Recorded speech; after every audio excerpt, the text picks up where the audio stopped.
আসসালামু আলাইকুম। আরফাত ম্যাথ ওয়ার্ল্ডের পক্ষ থেকে আরেকটি নতুন ভিডিওতে আপনাদের স্বাগত।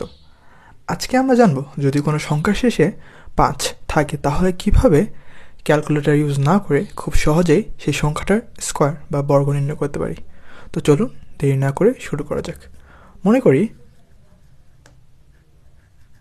45 একটা সংখ্যা, এর শেষের অঙ্ক কত আছে? 5 আছে।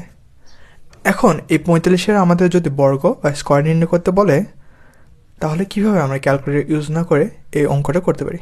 সাধারণত স্কোয়ার বা বর্গ নির্ণয় বলতে আমরা বোঝাই 45 রয়েছে কয়বার? 2বার, মানে এইরকম।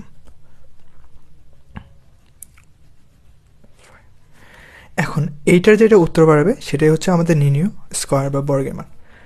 তো এইরকম অঙ্কগুলো আমরা ক্যালকুলেটর ইউজ না করে খুব সহজেই করতে পারি। সেই অঙ্কগুলো করার ক্ষেত্রে আমাদের একটা সূত্র জানা খুবই প্রয়োজন। সূত্রটি হচ্ছে এইরকম: n ইন্টু n প্লাস 1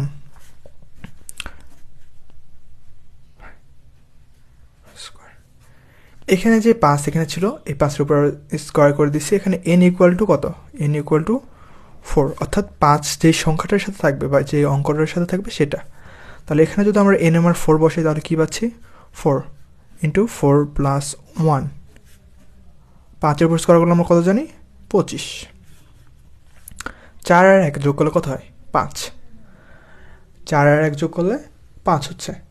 এখন সেই 5-এর সাথে যদি 4 আমরা গুণ করি তাহলে কত হচ্ছে?